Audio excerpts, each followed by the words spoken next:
घरच्यांचा फुल सपोर्ट आहे त्यामुळे तर हा नाद पूर्ण होते. सपोर्ट पाहिजे सपोर्ट पाहिजे, घरच्यांचा पण सपोर्ट पाहिजे, नाहीतर पोरग जाते अड्ड्याव आणि घरची आपली पोराला शिवाय येणार काय करणार, तसलं नाही पाहिजे. आज जर काय नाही तर काय काय आम्ही बघतोय शर्टच काढून नाचणार किंवा काय, असं नाही केलं पाहिजे. कारण कसं आहे हा नाद आहे, आज नंबरात राहणार उद्या गाठाला मार खातोय. त्यामुळं कधीतरी आपलं आई गुलाल भेटतोय, 4 बट्ट गुलाल कपाळाला लागतोय, त्यातच आनंद मानला पाहिजे. दोन्ही खांदी पोहतो पण आपण आता डावीनच पाहतोय बैलाला. दोन्ही खांदी आपण परिस्थिती माणसाला शिकवते बदलते. तसं झालं आपण बैल झोपाय शिकलो आणि आता सोडाय बी शिकलो. आता बैल माझा मी सोडतो. कसं हा जो तुमचा लाडू आहे त्याचं लाडू नाव का पडलं, का नाव लाडू का नाव ठेवलं तुम्ही? आम्हाला श्वान शर्यतीचा नाद होता. श्वान शर्यती प्लस बैलगाडा शर्यत. कुणी बी सोडायचा बैल, कणगळी धरून सोडायचा एका हातानं. बैल लय शांत स्वभाव होता. हा नाद कसा आहे बाबा, युवा पिढीला हा नाद कशा प्रकारे नाद यावा? नाद बघितला तर हा चांगला आहे. फक्त पैशाचं लय म्हणजे यंग जनरेशनला कळना पैसा किती खर्च करावा, काय कसं नियोजन करावं काय. त्यामुळं यंग जनरेशन व्हायचं धोक्यात आहे त्या नादात. पावसाळ्यात आम्ही बैल कसलाच पळवत नाही. का बरं? वर्षाचा गुलाडू बैल 2.5 वर्षाचा आहे आता. होय. आता मारलेलं बिरलेलं अजिबात आवडत नाही. किती दाती काय? आता चौसा आहे.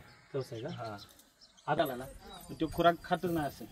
का बाबा, आता मी काही ठिकाणी बैलगाड्या ज्या मुलाखती पाहिल्या त्यामध्ये बदाम दूध वगैरे असते, तुमच्या बैलाला काय चालू आहे? बैलाला काय नाही, बैलाला वली आणि वळकी वैरण, वली वैरण जास्त आहे.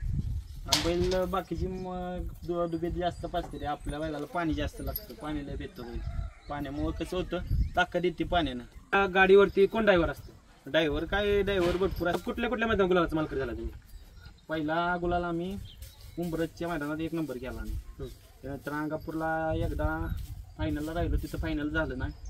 परत दुसऱ्यांदा अंगापूरला 3 नंबर केला आदतमध्ये. परत दुसऱ्यात वाकळवाडीत राहिलो. परत दुसऱ्यातलं कोरेगावचे 1 नंबर केला दुसऱ्यातच. आणि आता परवा 1 आठवड्याच्या मागं पुरंदर केसरीला फायनलला राहिलो. तिथं काय आपली गाडी फायनलला पळवली नाही, काही किरकोळ कारणामुळे गाडी पळली नाही फायनलला.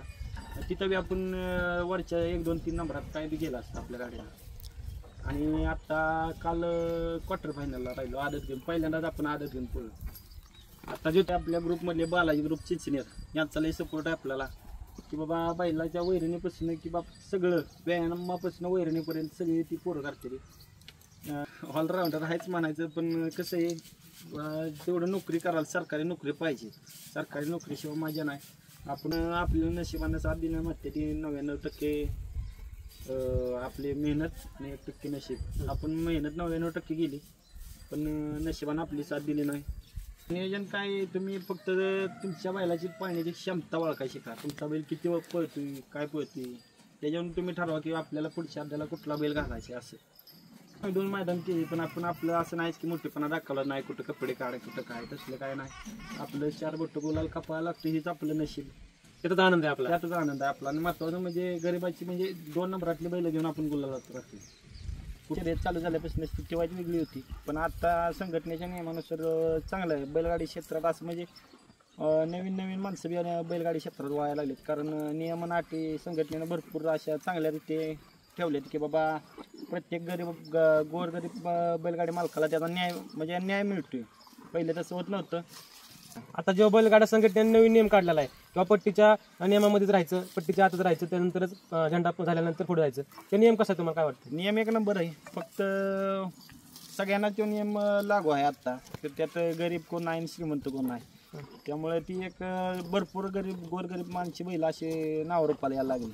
किंवा तरुण पिढीने यावं, फक्त पैसा पाणी आणि योग्य ते नियोजन हे करून बैलगाडी शर्यतीत पाऊल टाकावं अशी प्रत्येक माझ्याकडून तर हीच विनंती आहे. बाकी काय 2 नंबरातली. पण येणाऱ्या वडकीचं 17 तारखेचं नियोजन आपल्याला क्वालिटी म्हणजे सगळ्यात भारी नियोजन झाले. आपण बाहेरच्या राज्यातून बैल बोलावला आहे. प्रथमच लाडू बरोबर पळण्यासाठी बाहेरच्या राज्यातून नियोजन आहे. बाहेरच्या राज्यातून येणारे लाडू बरोबर पळण्यासाठी बैल वा कुठल्या मैदानामध्ये आता वडकीच्या मैदानामध्ये कसं नियोजन असतं तुमचं? नियोजन झाले. बैल आपण बोलावला आहे मध्य प्रदेशवरून बैल बोलावला आपण सेकंद पटातला. त्यासाठी नियोजन बाबा आता तुमचं कोण करणार आहे किंवा पुशेगावचं बी नियोजन झालेलं आहे. फक्त ते एवढंच की आपण नियोजन आधी सांगितलं की बाबा नियोजन लय कॅन्सल व्हायला लागले, त्यामुळे आपण नियोजन सांगत नाही कोणाला किंवा एकदमच आपलं आड्यातच कळ गाडी पळेल तेव्हा डायरेक्ट धप्पा द्यायचा, डायरेक्ट डप्पा डायरेक्ट विजेचा गुलाल. हा डायरेक्ट. हो, कोरेगावात कसं आपण केलं, कुणाला वाटलं नव्हतं ही गाडी करेल, या गाडीनं करून दाखवलं, चांगल्या चांगल्या गाड्या मारल्या, तसंच आपण पुशेगावला बी करायचं. मग आम्हाला आमच्या नावापेक्षा आमच्या गावचं नाव महत्त्वाचं आहे, कारण गावचा लई सपोर्ट आहे आम्हाला.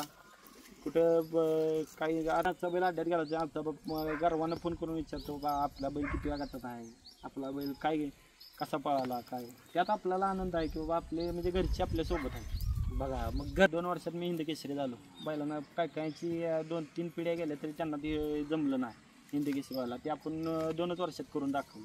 तो बी 1 नंबर. कोरेगावात जवळजवळ 1000 गाड्यात आपण 1 नंबर केला.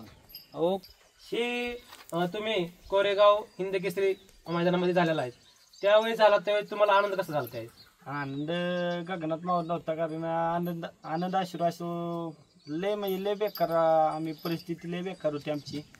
पहिले अड्ड्या जायला पैसे नव्हते आमच्याकडे, पण आमच्या बैलांना साध्य करून दाखवलं की बाबा हाय मी आहे, तुम्ही टेन्शन घेऊ नका. असं आपण पाहता देशसत्ता न्यूज रिपोर्टर चॅनल. आज आपण कोरेगाव हिंद केसरी लाडू याची विशेष मुलाखत या ठिकाणी पाहणार आहोत, परंतु हा आहे प्रोमो. पुढील भागामध्ये संपूर्ण विशेष मुलाखत बैलगाडा क्षेत्रामधील युवा पिढीला मोठे मोलाचे योगदान देणारे आहे. पुढील भागात संपूर्ण मुलाखत पहा, त्यासाठी चॅनलला लाईक करा, शेअर करा, सबस्क्राईब करा. धन्यवाद.